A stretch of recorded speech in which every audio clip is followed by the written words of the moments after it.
Good morning, everyone, and Happy New Year. Welcome to the first Osher Center Grand Rounds of 2021. So just a quick reminder for the CME. If you are requesting CME credit, please see our event post on oshercenter.org for the email request instructions. Okay, so it's particularly significant and such an honor for me to be able to introduce and welcome our esteemed speaker today, Dr. David Eisenberg, who's the founding director of the Osher Center. And Dr. Eisenberg and I go way back. We have a long history, so it is really an honor for me this morning. Dr. Eisenberg currently serves as the director of Culinary Nutrition and Adjunct Associate Professor of Nutrition at the Harvard T.H. Chan School of Public Health. He's the founding co-director of the Healthy Kitchens, Healthy Lives Conference and the founding executive director of the Teaching Kitchen Collaborative. Dr. Eisenberg is a graduate of Harvard College and Harvard Medical School. He completed his fellowship training in general internal medicine and is board certified in internal medicine. In 1979, with the support of the National Academy of Sciences, Dr. Eisenberg served as the first US medical exchange student to the People's Republic of China. And in 1993, he was the medical advisor to the PBS series Healing in the Mind with Bill Moyers. From 2000 to 2010, Dr. Eisenberg served as the Bernard Osher Distinguished Associate Professor of Medicine at Harvard Medical School. He was the founding director of the Osher Research Center and the founding chief of the Division for Research and Education in Complementary and Integrative Medical Therapies at Harvard. During that time, he also served as the director of the program in Integrative Medicine at the Brigham and Women's Hospital. He has served as an advisor to the National Institutes of Health, the Food and Drug Administration, and the Federation of State Medical Boards with regard to integrative medicine, research, education, and policy. He's also served on the National Academy of Sciences committee responsible for the Institute of Medicine report on use of complementary medicine by the American public. His current educational and research interests are focused on novel multidisciplinary strategies and teaching kitchens to promote lifestyle and self-care behaviors to optimize well-being. Thank you for being with us and welcome, Dr. Eisenberg. Gloria, it's such a treat and such a special treat to be introduced by you. You are one of the superstars of the entire Osher experiment, so thank you. And it's a delight to have the honor of giving an Osher Grand Rounds and to reconnect with many of my favorite colleagues. I'll share my screen. Is that working? Good. So I'd like to talk to you today about an idea that started as an aspirational dream when I began working to develop the Osher Center. It's the idea of teaching kitchens as learning laboratories. Just trying to advance my screen, sorry. There we go. The idea of teaching kitchens is really based on the notion that the medical community and the food community, each of which is responsible for more than $1 trillion of our economy, rarely work together as a united front. If they could work together as a united front, imagine how we could address some of the most pressing challenges of the modern world. I'd like to talk to you now about some of the conceptual origins of a teaching kitchen, give you an idea about teaching kitchens as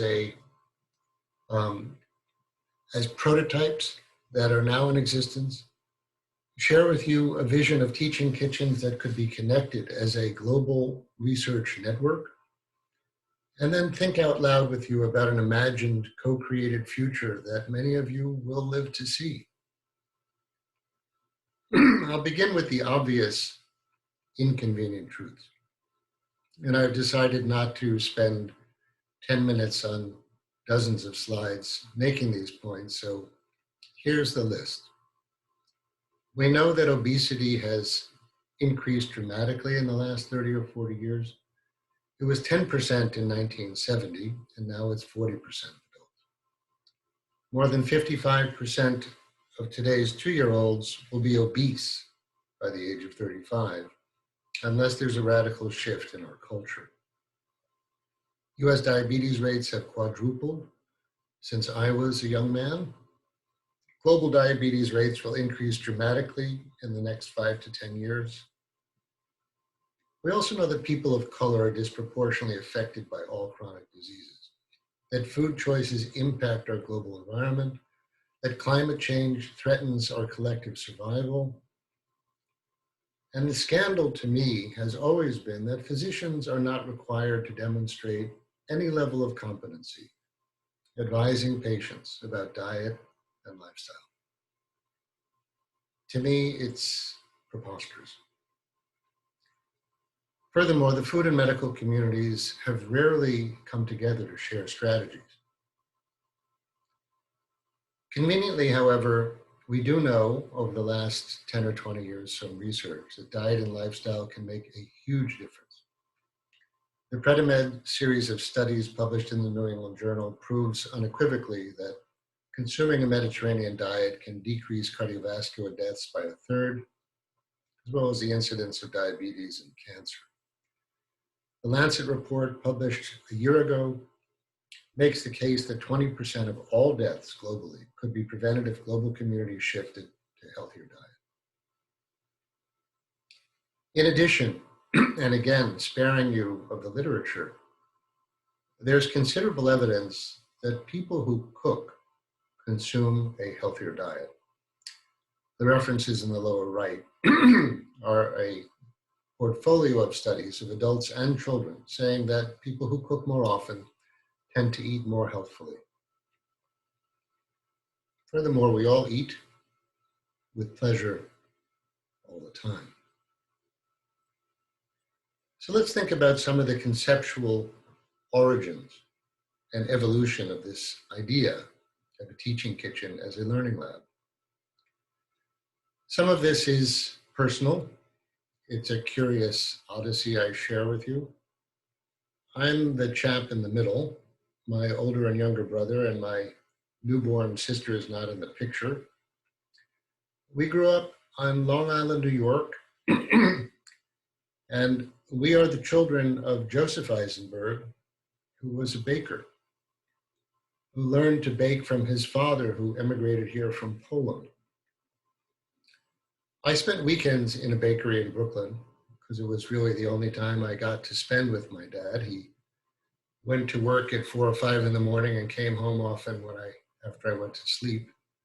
And I learned the joys of cooking and baking and the pleasure of making delicious food for people with joy and pleasure and sharing delicious food for them. And that's something that has stayed with me. I've cooked every day of my life. I enjoy it. It's my mindful moment, my creative outlet, my pleasure. Now, tragically, in my case, my father at age 39 died of a heart attack when I was 10.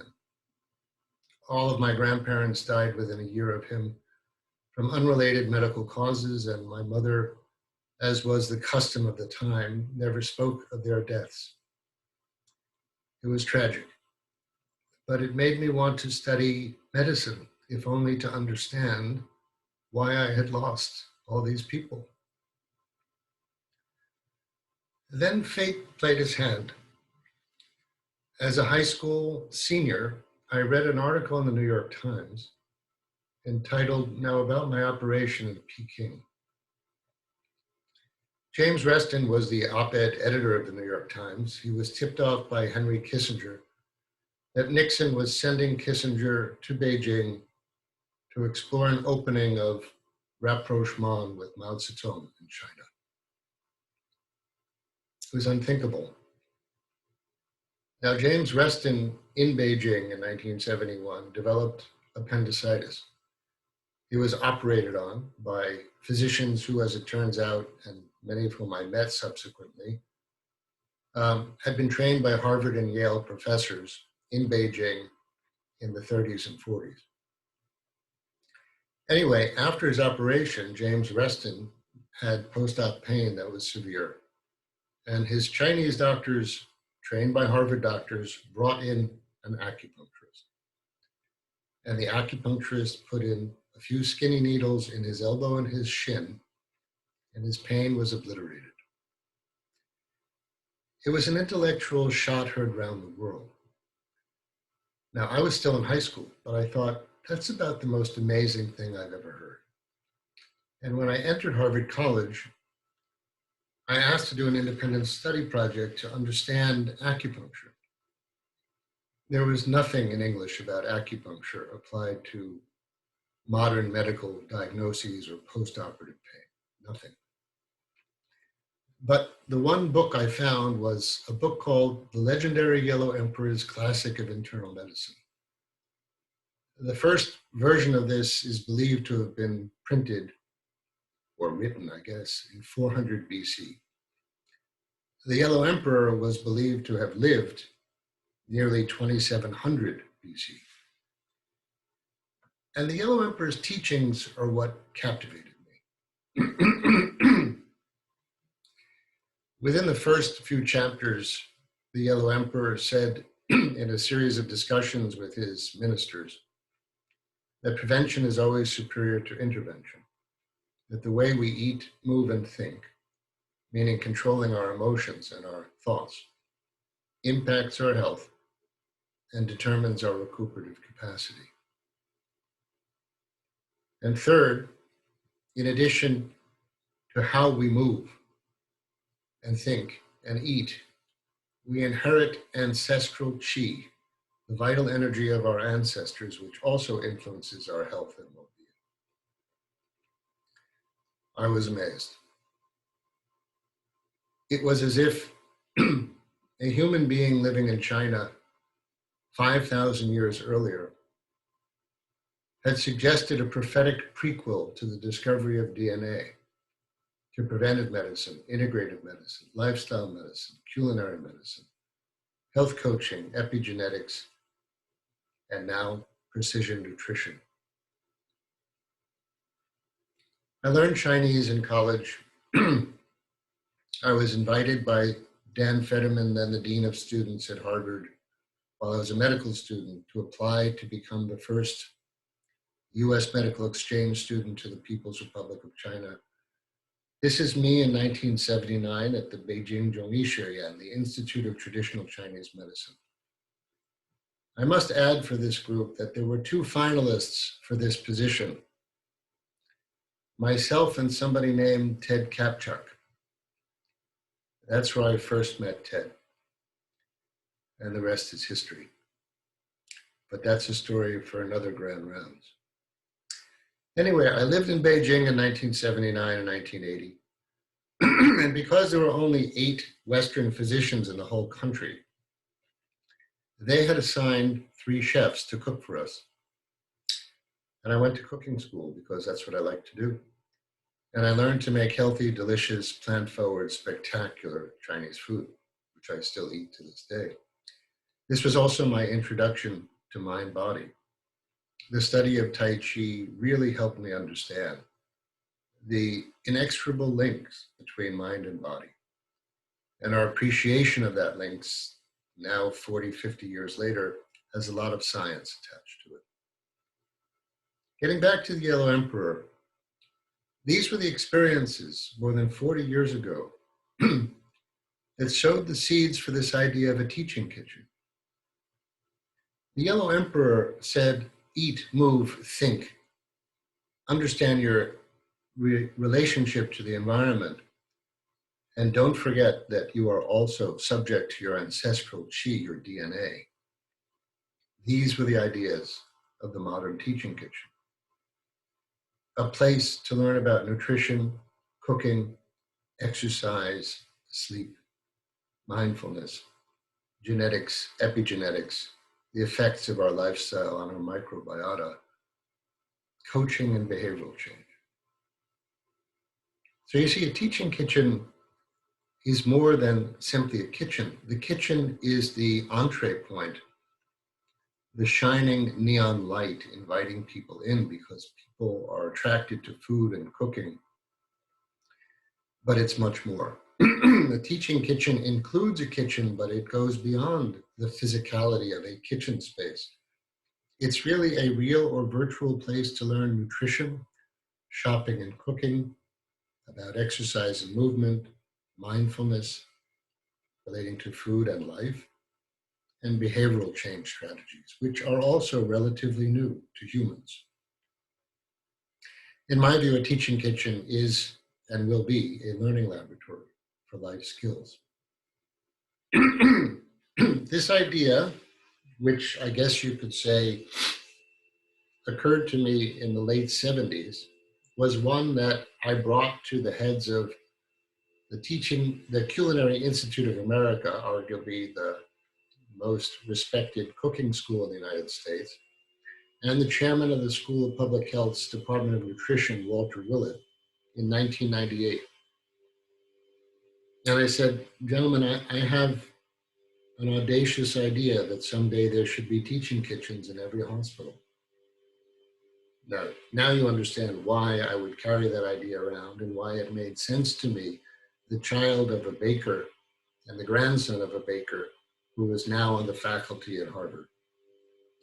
We all agreed that the first step would be to create an educational conference for health professionals. And that conference is called Healthy Kitchens, Healthy Lives. It has been given every year since 2006. For those of you who are interested and would consider attending virtually in a few weeks, it will be given for the first time virtually, February 3rd. And at these conferences, historically, we've done a number of things. We begin by sharing the science. What should we eat more of or less of, and why? And we bring some of the finest scientists in the world to make that case.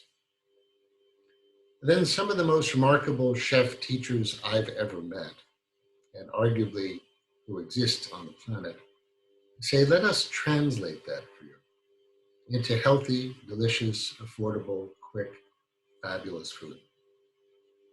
Let me show you how to make vegetables from 7 continents, each of which cost less than $1 per person per serving. Let me show you how to make whole grains door to table in 15, 20 minutes. Let me show you how to make a marvelous meal for under $20 that will feed 6 people with great joy. At the conference, historically, because it's always been in person before, attendees get to taste 325 different recipes over 3 days. There are actually 70 chefs working 24/7 to feed them all. And that experience can be life-changing, to realize that they could not only exist on healthy, delicious, affordable, fabulous food, but that they would find great pleasure in it. But as all of you know, experiential learning is the most powerful learning. And we bring all the registrants into the kitchens. And in groups of 10 or 12,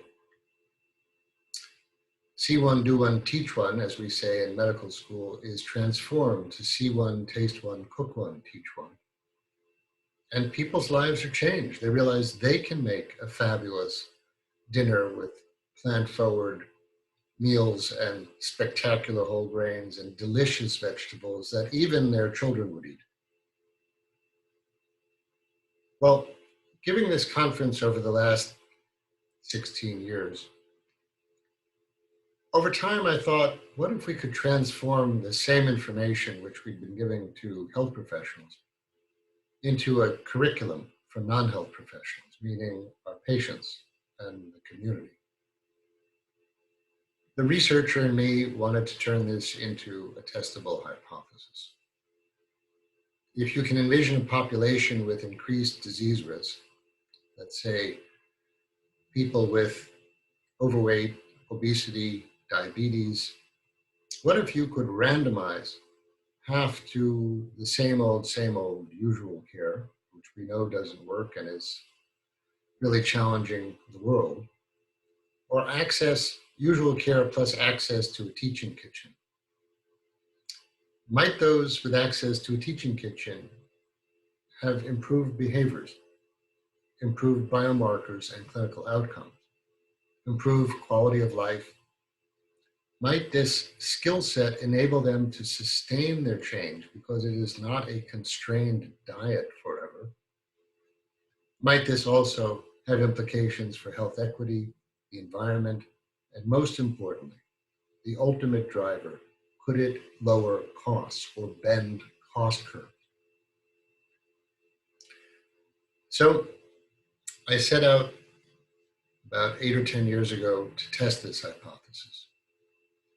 Working with the Culinary Institute of America and colleagues in the Department of Nutrition, we created a feasibility study. We recruited 40 employees from the Culinary Institute of America, really as proxies for employees of any other self-insured company in the United States. And the employees of the Culinary Institute, who were not chefs, were really a mirror image of the adult population nationally. Many were obese or overweight, had lipid issues, had prediabetes, metabolic syndrome. We also included a certain percentage of healthy people who came from families who developed cardiovascular disease. We met one evening a week after work for 2.5 hours, every Thursday night. During those 2.5 hours, they would taste the dish that they were about to watch being made. They would learn about nutrition, about health coaching. They would practice mindfulness exercises. And then every other Saturday from 8 a.m. till 1 or 1:30, they came together to cook the dishes and learn the techniques that they had observed prior to Thursdays. People in the study also had access to a health coach up to 3 times a month. And this went on for 4 months. Well, at the end of 4 months, people did lose weight. Their lipids were improved. Their blood pressure came down. These changes were significant and persisted at 6 months. There were no dropouts, very high attendance. People subjectively felt much more confident in the kitchen. They changed what they ate. They changed their habits and moved more. They were happier, more in control, and many of them used the term liberated. Most of these people had been on a yo-yo diet their whole lives. And they felt for the first time as if they were in control. Here are some pictures of that first pilot back in 2014. Here's me beginning a class at the Culinary Institute in one of their many teaching kitchens, laying out the objectives for the class. The chef laid out the objectives from a culinary standpoint. We invited subjects to have their family members come for the Thursday evening didactics. And every week there would be another technique demonstrated. How to make a salad, how to make soups, how to make whole grains, how to make a delicious meal in under 30 minutes to feed a family of 4. And every other Saturday, the 20 subjects in each cohort came into the kitchens of the Culinary Institute and they cooked under the tutelage of chefs and chef trainees. They learned how to make healthy whole grain breads, healthy vegetables, dishes for 4 or 6 for under $20. And we would meet to troubleshoot and say, how do we make this work for my teenager who is on the beige diet? Where do I find farro for less than $7 a pound? Where can I get fresh fish that's inexpensive but fresh and delicious? And on the final weekend of cooking, the group in the chef's hats, who were finishing their 4 months, invited the next cohort without the hats, other colleagues at the Culinary Institute, to join them for lunch as an appetizer for what they were about to experience. And those who had not yet started the teaching kitchen program said, there is no way in 4 months we will be able to make a bouillabaisse or an arranged salad that beautiful. No way we will be able to make Arctic char with a crisp skin on perfectly flavored lentils. Impossible. To which the first group said, "You will. And like you, we came here to learn to cook." But that was the easy part. We've learned a lot more. Many of them said the mindfulness and the health coaching and behavior change and the motivational interviewing, understanding why they wanted to change, were more transformative than learning to cook. We asked them each for a statement. I share one. I relate my story to Dorothy's from The Wizard of Oz. She had her red shoes the whole time, giving her the choice and ability to go home whenever she was ready. I too had the red shoes. This program showed me I could make healthy living changes whenever I was ready. I knew that this could work, but I did not know at the time, and we concluded in a paper we published about it, that a teaching kitchen curriculum is feasible, may improve behavioral and clinical outcomes. I didn't realize that others around the world were doing similar work. A study out of the Cleveland Clinic included 429 participants, also taught nutrition, cooking, increased exercise, and stress management, also demonstrating improvements in weight, blood pressure, and blood glucose control. Another study in Canada, 72 participants, same interventions, also 6 months long, improving weight, blood pressure, and blood glucose control.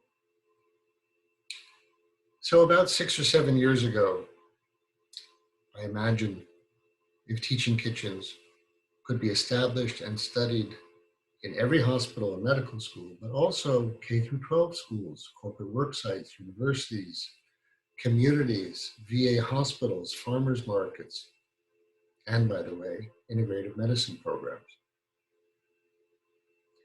What I didn't know in 2015 was that it was already happening. In 2015, I asked the audience of Healthy Kitchens, Healthy Lives, many of whom had been coming back to Healthy Kitchens for more than a decade at that point. I said, have any of you taken me up on my idea of someday building teaching kitchens in your hospitals? And 100 hands went up. 100 groups were building or had built teaching kitchens. So in 2015, there were already teaching kitchens at the Cleveland Clinic, at Maine General Hospital, at Boston Medical Center. Boston Medical Center also was one of the pioneering institutions to have the first food pantry for people who were food insecure. It subsequently developed a rooftop garden that's tended to by inner city youth. There's a teaching kitchen at the University of Texas School of Public Health, where registered dietitians are required to learn to cook and train others to cook in order to graduate. They also learn how to teach people to have a small farm. There's a teaching kitchen as part of the Public Free Library of Philadelphia. It's a learning center. This is where people new to America who are learning English as a second language learn English when they cook together. This space is also used to teach people who have developmental issues, who are physically handicapped or are blind, to cook for themselves. It teaches inner city youth what a healthy, delicious, affordable meal might look like. There are teaching kitchens in large corporations. Google has built 17 of these on 17 different campuses to train its employee base. Other companies have built teaching kitchens in their headquarters and encourage their employees to eat and cook together for lunches or dinners. There are far less expensive teaching kitchens, the kinds you can pull in a truck like this one from Barilla from Italy, or a small mobile cart like these used in VA hospitals, and there are now 127 VA hospitals with mobile teaching kitchens. The least expensive version is what's called the pop-up. This is a dormitory at Stanford University. This teaching kitchen consists of cutting boards, inexpensive knives, and a heating element. That's it, a few pots and pans. There are also teaching kitchens in YMCAs, both built-in and pop-up. However, 5 or 6 years ago, all of these were being developed independent of one another. without the opportunity to share and inform one another. So at that point in time, I made another career choice and decided to build what's called the Teaching Kitchen Collaborative, to bring them together, 33 nonprofit and 4 corporate institutions and organizations with teaching kitchens, to co-create best practices, core competencies, and ultimately a research network to design reproducible outcomes tracking instruments, to co-create curricula from everybody's successes and failures to be tested in prospective multi-site trials. In short, everybody in the collaborative agrees that we must have a research network to evaluate the impact of teaching kitchens on behaviors, outcomes, biomarkers, and costs. These will also become training, research, and educational facilities for faculty and trainees. So currently there are 37 members in 17 states, DC, Canada, Italy, and Japan. And we're trying to raise the final capital to launch our first multi-site trial at 3 to 5 sites, focusing on adults who are overweight or obese with type 2 diabetes, looking at their behaviors, biomarkers, microbiota, and medication use over 18 months to establish proof of principle and set the stage for many, many more multi-site studies. This last year was a pivotal year. The Teaching Kitchen Collaborative became its own independent nonprofit 501c3. And then in March, COVID struck. We all, those of us interested in teaching kitchens, had to stop what we were doing because we couldn't meet in person. And there was a shared consensus that it was urgent that we pivot from in-person to digital platforms. I'll come back to that. There was also the realization that we had to refocus and use these educational interventions to address the needs of the most vulnerable populations, including people of color, and envision enhanced personal and planetary health in a post-COVID world. I'll share with you a few recent innovative steps the collaborative has taken. The first is called the Food is Medicine Map, courtesy of Google. The second are some ideas about teaching kitchens of the future in a paper I published last month. The third is how we are beginning to pivot to an interactive digital platform for teaching kitchens. And finally, I'll come back to teaching kitchens as integrative medicine learning laboratories. The Food is Medicine Map was developed at the Google Food Lab with partners from the Lexicon of Sustainability. It aims to showcase the programs in 4 different food is medicine communities.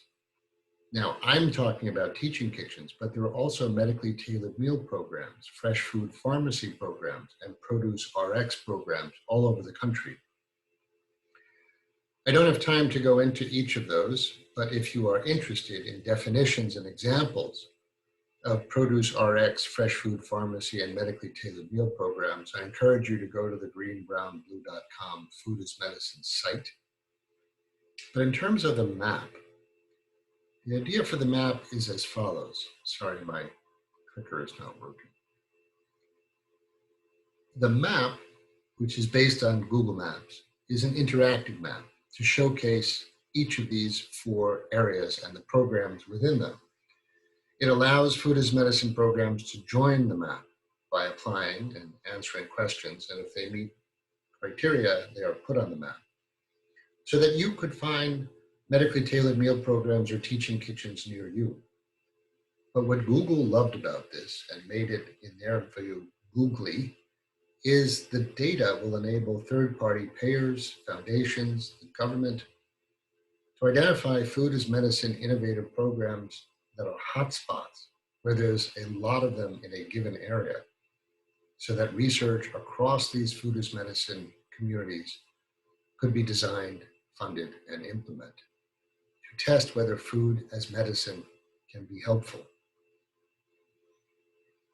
Last month, and this was really the reason I've been invited to give this talk, we had a international teaching kitchen research conference. we announced the creation of the map.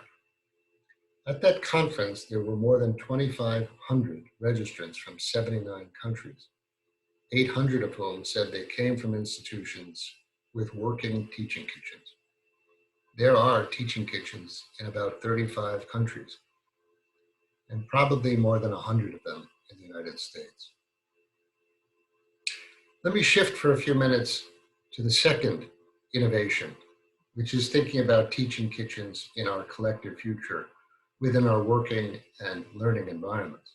I'm talking about our cafeterias in hospitals, universities, work sites. Most cafeterias are transactional places. It's where we grab and go. What if they became transformational spaces where we ate mindfully and learned and taught and modeled? So these ideas come from a paper published last month in Global Advances in Health and Medicine. Most cafeterias look like this. They're busy places most of the time, but when you think about it, they sit empty for dozens of hours a week, nights, weekends. What if they all became teaching kitchens when they weren't serving breakfast, lunch, or early dinner? Now, my experiences in Europe with the company Barilla, which is a member of the Teaching Kitchen Collaborative, showed me that there is such a thing as a silent ventilated ceiling. I saw this first in Italy, in cooking schools. The ceiling ventilates because air is blown in and pulled out by huge engines on the roof or in the basement. What if we put these in our cafeterias? Then when everybody clears out from the lunchroom, these become teaching kitchens with access to sinks and refrigeration and loading docks. What if hospitals and universities had teaching kitchens that train staff, students, employees, and patients, as well as the community? They then could become de facto clinical research centers, where you could recruit people with diabetes, prediabetes, obesity. We could generate new knowledge about training people to change their behaviors and alter their microbiota and their biomarkers. These would result in sponsored research grants, which could pay for the teaching kitchens in every hospital. What if teaching kitchens in hospitals also work with local agriculture? Whether it's the old school terrestrial farmers nearby, and Boston has many, rooftop gardens like Boston Medical Centers, futuristic vertical urban farms to produce salad and herbs and many fruits and vegetables all year round? What if we connected hospitals to the agricultural economy? And most importantly, what if hospitals were to become showrooms of healthy, delicious, sustainable, easy to prepare foods, as opposed to embarrassing places where some of the least healthy food is still given out to patients and their families? Secondly, what if cafeterias of the future had mindful eating corners where people could take a culinary feast and enjoy a technological fast? Now, there's a mindful eating corner at the School of Public Health. If you haven't been there, I encourage you to come and have a silent meal with a lot of other people. But what if we created these spaces all over where people could take a break for 15 or 20 minutes, shut their phone off or leave it in a basket? What if hospitals of the future, using the same air handling units that they currently use for operating rooms and isolation units, what if they powered the ceilings of teaching kitchens in their cafeteria and vertical farms along their windows? What if hospitals of the future delivered not just healthcare, but also had teaching kitchens, sustainable agriculture, and what if hospitals supported a culture of health and sustainability? Who will be first in the US or the world to build such a futuristic hospital? We will see. Sadly, there are no teaching kitchens at any Harvard teaching hospital, but I'm waiting by the phone if anybody wants to call. Lastly, and perhaps most provocatively, how do we shift from in-person, hands-on teaching of food and health and self-care to a digital interactive class? Well, if you put a chef in a teaching kitchen, and then instead of just having them talk to 20 people who are cooking with them live, you aim one camera at their head and one at their hands, what if they can see the 20 students who are watching them? And what if those students have an iPad or a camera or an iPhone aimed at them and their hands? You have an interactive, live, scalable teaching kitchen. This could be done anywhere. Every teaching kitchen becomes a broadcast station. So let's imagine that instead of the 30 or 40 teaching kitchens in the collaborative, there are actually several hundred. And what if they each became broadcasting educational centers? And what if the 80 countries with teaching kitchens had broadcasting teaching kitchens there? What if they all joined together into a research network? So, who will build these teaching kitchens of the future?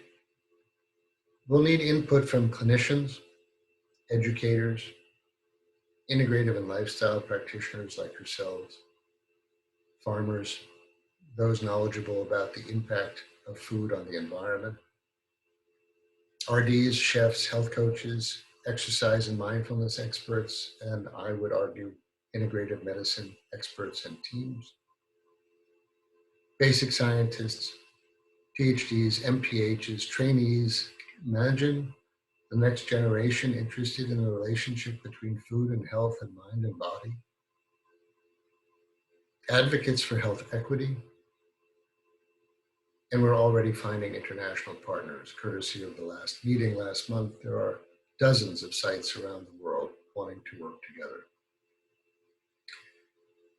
But finally, and the pragmatist in me would say, ultimately, we have to engage the private sector, the entrepreneurs and the payers, if there's going to be an alignment of who will pay for this.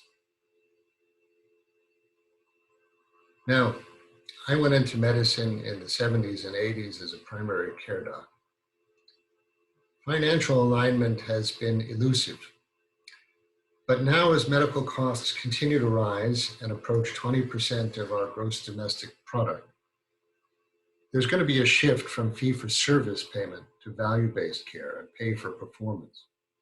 This has to happen because otherwise we'll go broke. And when money is made or saved by keeping people healthy and out of hospitals, everything changes. It's my view that teaching kitchens can and will enhance the health of people and our planet, and will also lower costs.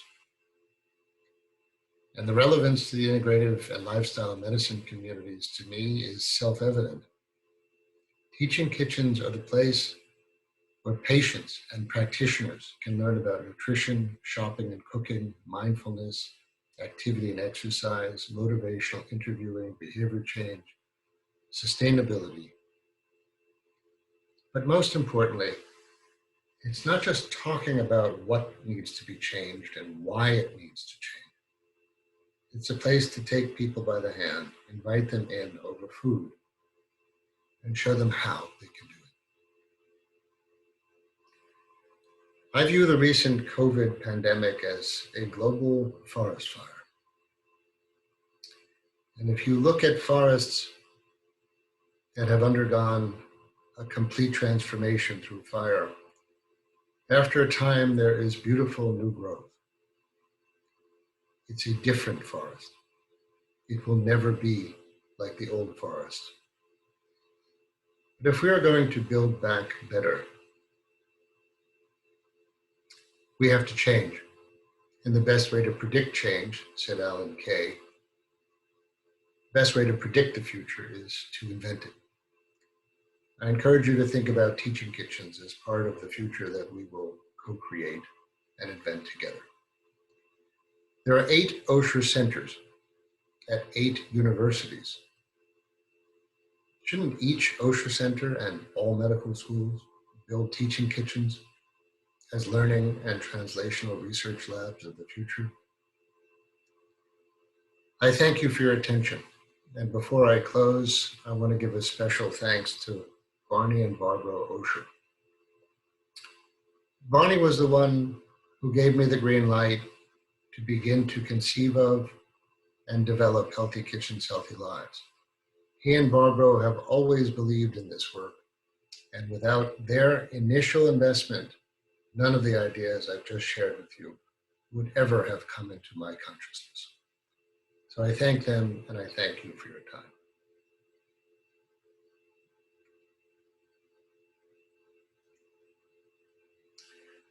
Gloria, I'm open to Q&A. Thank you, David. Thank you so much. That was really amazing. Just to be able to, every time I hear the journey, and really it's just inspiring journey, your life's work, and amazing how far it's come. And always your vision for, always so forward thinking, and the vision for the future is wonderful. Thank you for sharing that. And so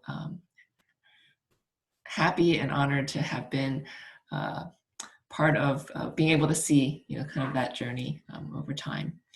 So for our audience members, if you could go ahead and put in your questions to the QA box in Zoom. I can go ahead and read some questions here. Let's see. Actually, I'm going to start off with one question that that I was thinking of as you were talking, because you talked about health equity and gave the Boston Medical Center model, and I just wonder if you could say a little bit more about that. How do teaching kitchens really fit within the food insecure and places where there's really food deserts, and how has the reception been at BMC? How can we think about expanding that and extending that? Yeah, BMC is a great example of an institution that has cared about health equity since its inception. It's an inner city hospital that's overburdened and underfunded. And about 25 years ago, as I understand it, a pediatrician approached the president and said, I have children who are failing to thrive because they don't have food, and began to prescribe food and really created one of the first food pantries for food insecure families. And as I understand it, the president and board of the hospital said, we have to build this into our operating costs and make a food pantry available to food insecure patients wherever. So every year they raise money as part of their operating costs to feed food insecure people. They realized over time that unless they teach people what to do with the food from the food pantries, and unless they made the food in the food pantries healthier from local gardens, they were just adding to the problem. So they've been really pioneers in this notion of addressing food insecurity with food pantries and teaching kitchens, and now a rooftop garden. That idea is catching on, but I think there's an urgency now due to COVID and the national realization that people who are of color, who have less income, who are now unemployed in the millions, are facing tragic consequences. And many of them are more vulnerable physiologically because they tend to be more overweight or obese or hypertensive and diabetic. So I think teaching kitchens have to be built everywhere and have to be preferentially made available to people who have less and have less in the way of nutrition knowledge and cooking skills very often, even though they may come from, grandparents or great-grandparents that had fantastic cooking skills. They've sort of been lost over a generation. So one of the great challenges and opportunities for the Teaching Kitchen Collaborative is to show that if you make teaching kitchens available to people on SNAP and other supplemental benefits and teach them what to do with their relatively modest financial wherewithal, you can actually help them to eat better and more satisfying meals for their families forever, and that this will have impacts on health outcomes and costs. So that's the big, hairy, audacious goal, and I think teaching kitchens have to be aimed preferentially at those communities. So there are several basically thank yous for a wonderful talk here in the chat and the QA. There are a couple questions that are kind of related. Several people are asking, how do you start a teaching kitchen? And then and a related one is sort of what are the main barriers to starting teaching kitchens? This question was specifically about in hospitals and what are the best ways to overcome. The teaching kitchens that exist bear a remarkable likeness to the complementary and integrative medicine programs that existed early. They're the work of a few courageous, pioneering, somewhat crazy individuals and their financial donors who say, I believe in this person and this idea, let's build it. None of them is financially sustainable yet. And like integrative care centers, they will only become financially sustainable if and when we can prove their value proposition, which is why I'm spending most of my mental energy these days in envisioning and raising funds for this multi-site trial. Because if we can prove that we can have a clinical impact that's positive and reduce the costs of care, then these things will be reimbursed by all and available everywhere. So the biggest challenges are financial. And even the teaching kitchens that existed before COVID, many have closed or have been temporarily dismantled or lowered their budgets. But I think when COVID is tamed, and I hope it will be soon, they will come back. And I think this idea, now that we see it's cropping up all over the world, is here to stay. But the biggest challenge is financial.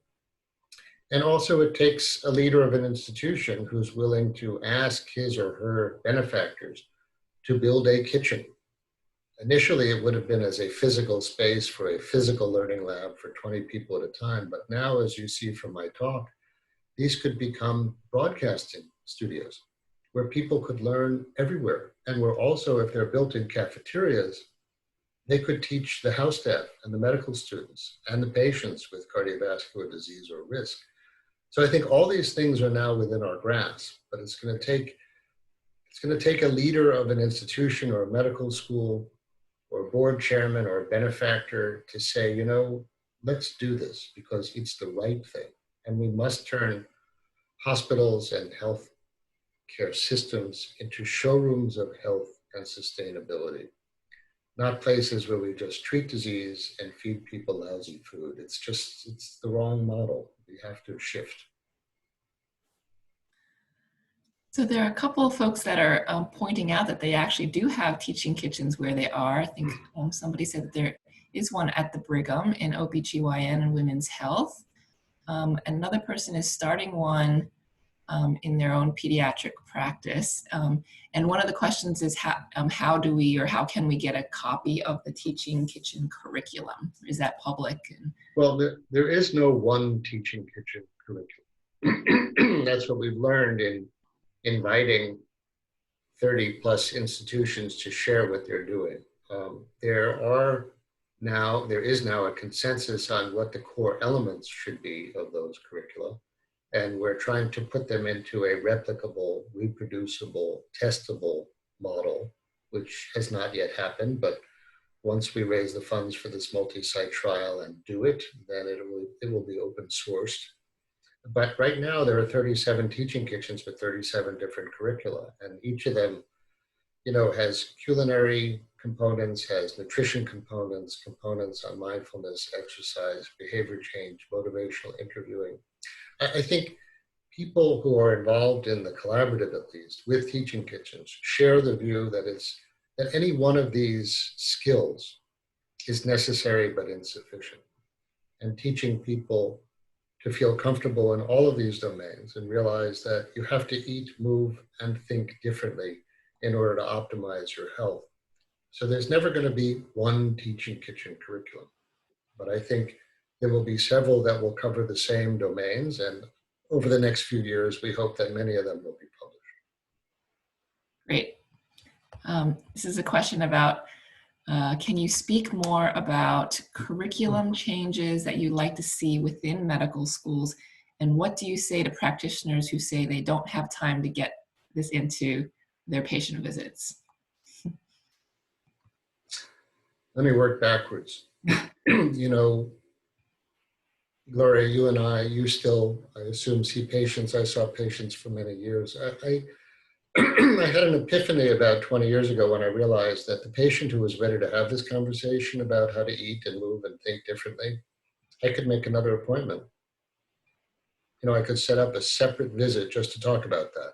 Mm-hmm. Mm-hmm. And I think very often people say, I don't have time because they're constrained by their 20 or 25-minute block, but they can make another visit.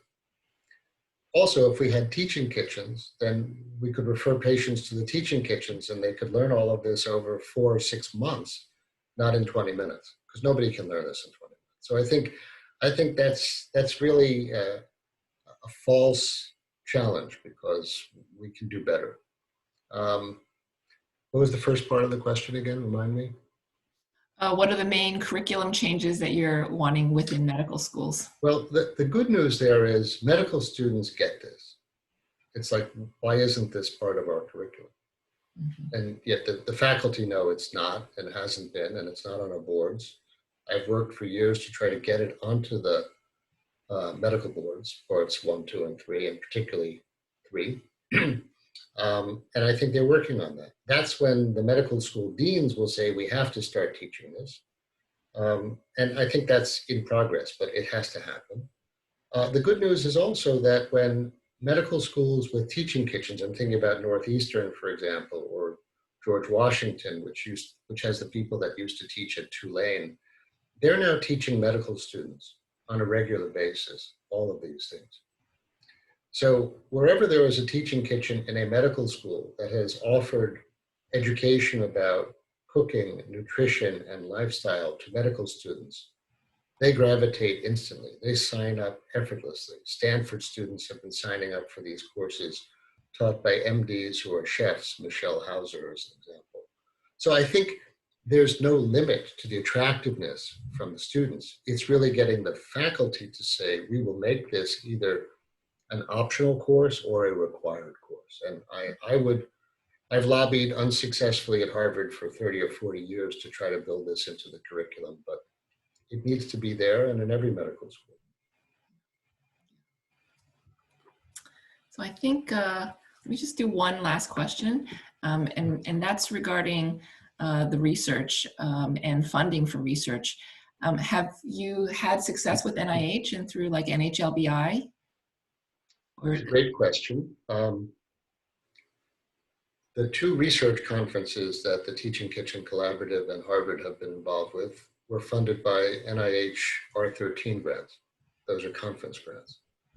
I think the shared intention is to develop pilot studies and R01 grants that will be funded not just by the National Center for Complementary and Integrative Health, but NHLBI, NIDDK, Aging, etc. And I think we're moving in that direction. And the recent release of the 10-year plan in nutrition across the NIH to really create an understanding of precision nutrition has sort of wind at our backs. If teaching kitchens can be viewed successfully as funded translational research labs, you know, in the study we envision, we won't just look at behavior change and clinical outcome change and the standard biomarkers, but also the effects on microbiota. So this ties in nicely with the sort of reductionistic approach of the NIH. And it's not an either or. I think just as integrative medicine is not just, you know, technology neutral or technology heavy, we have to have all of these components. But I think the NIH will increasingly be interested. And as those of you who might have attended the International Research Conference saw, one of our keynote speakers is now a staff scientist at the NIH who's building an NIH experiment to test teaching kitchens for underserved populations in the Washington and Baltimore area. So I think all indications are that the NIH sees this as a valued asset, not as garnish on the plate of science. Well, thank you. Thank you so much for everything, your transformational vision and everything that you've done for this field, David. Thank you so much. Well, thank you, Gloria. This all started at the Osher Center in Boston. I would love to see all the OSHA centers participate and make this part of their portfolios. Thank you very much. Thank you. And just from all the comments, you know, it really, everybody's thanking you on the chat here. Just make sure I get all the comments so I can thank them back. Okay, sure, yeah. Just a couple announcements before we break. So for next month's clinical OSHA Grand Rounds, on Tuesday, February 2nd, we have Dr. Julia Lowenthal from the Brigham and Women's Hospital presenting on integrative geriatrics, clinical approaches to healthy aging. And the registration is now open on our website, oshacenter.org. And then on March 2nd, we have a research grand rounds with Dr. Rebecca Wells from the Wake Forest University presenting clinical trial data on mindfulness interventions for migraine headaches. So I hope you all will join us then, and thank you very much. Have a wonderful day. Thank you again, Gloria. Thank you. Bye-bye.